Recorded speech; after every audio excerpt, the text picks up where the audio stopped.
Hi there, I'm Irk, and this is my channel, Get Irked. In this episode, can carbon credits help you save the Earth while still earning you climate-changing gains for your portfolio?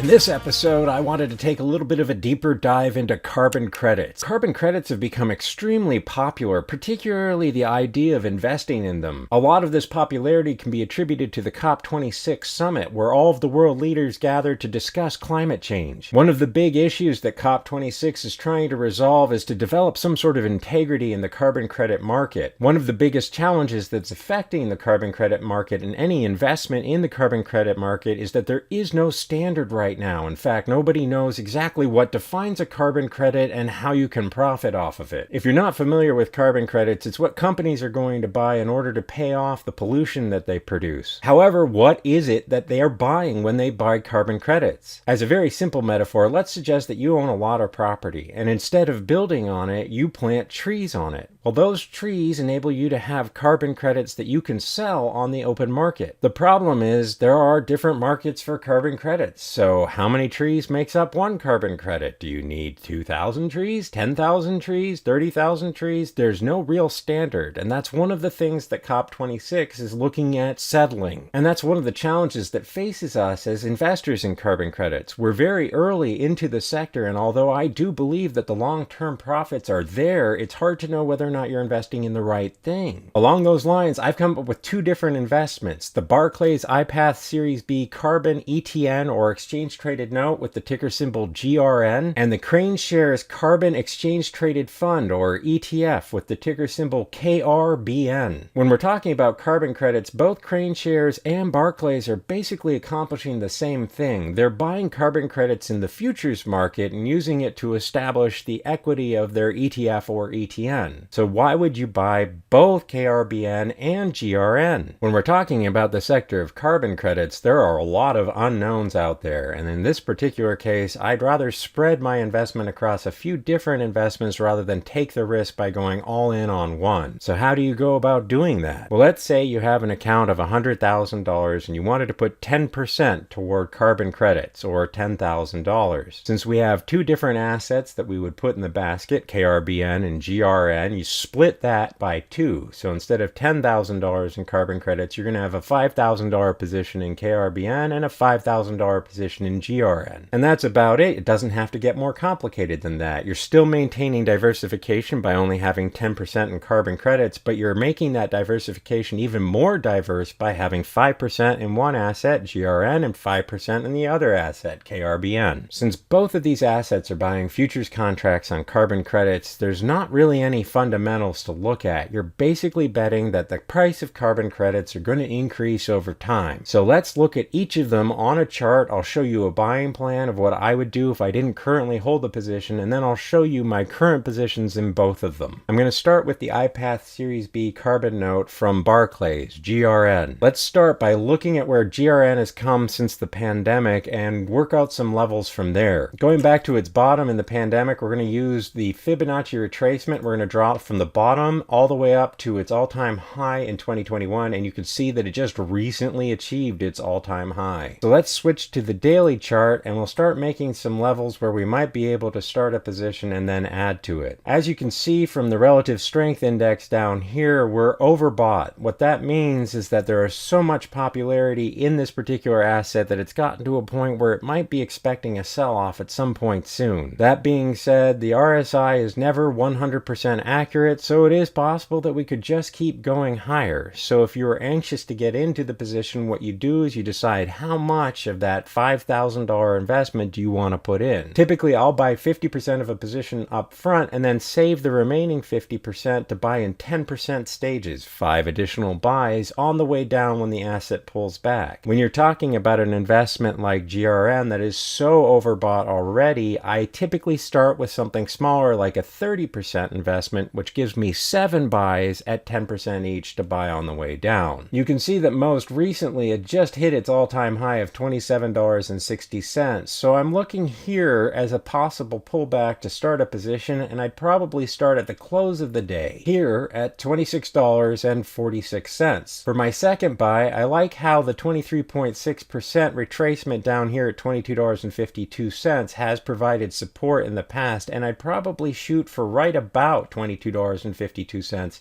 maybe a little higher at $22.60. From there, you can see that we've had a bit of a pullback. This one's down at $21.31, but I'd probably split the difference between the 38.2% retracement and this one here and make my third buy down here at $20.76 or around there. From there, the 38.2% retracement at 1938 has provided support in the past, and even though there's been a little bit of support above that since we just bought at $20.76, I'd probably shoot for the close of this day, which is $19.40, and that gives us our fourth buy. From there, we have to pull out a little bit, and you can see that between the 38.2% and the 50% retracements, we've found a lot of support in the past, and I would probably use this point here at $17.51 as another price target to make an additional buy. After that, you can see that down here we had a pretty severe pullback to $15.37, and pulling back even further, you can see that this 61.8% retracement just kind of has a void in the past. So I might shoot for somewhere in here, probably a little bit higher, and look at $13.05 as my next buy. For my final buy, I'd use the 78.6% retracement at $10.69 as a starting point. I'd go back in the past, and you could see we've got a pullback here that was a little bit higher, and even better still, this one at $10.81 would probably be my last buy. If you followed my strategy by buying 30% at $26.46, you would have 7 10% increments to buy all the way down to $10.81. However, given the popularity of GRN and carbon credits right now, I highly believe we wouldn't get that far down. In fact, the lowest we might go would probably be around either the $15.37 or even the $17.51 levels, because it is that popular. It's become a new way to invest. Next up, let's do the exact same thing with the KraneShares Carbon ETF, KRBN. Once again, we'll start at the bottom of the pandemic and draw a Fibonacci retracement from its bottom to its top, and you can see that both GRN and KRBN trade in tandem. In other words, they trade together, and that's probably going to be the way it is. It's the way we're going to want them to be. We don't want one to fail. We're just doing the diversification to protect against that possibility. So just like GRN, KRBN has recently hit an all-time high. So let's switch to the daily and see if we can come up with levels where we could start our position. You can see that KRBN pulled back just a few days ago, so we'll see where this level is. It's at $45.12, so I might start at $45.25 because people seem to like those round numbers, and there's a lot more buying. Once you hit that, it might not actually get back down to $45.12. After that, you can see that the 23.6% retracement at $40.48 has provided a significant amount of support in the past, and if you're feeling a little bit more aggressive, you might go for a day like this where you can see a pullback to $40.81 as our second buy. After that, even though the 38.2% retracement at $36.35 does have a bit of price action in the past, you can see that we've got a couple of pullbacks to this particular level, so I'd probably use $38.08 as my next buy. After that, because we're so close, I'd overshoot the 38.2% retracement and use this pullback point here at $35.01 as my next buy target. Then you can see this 50%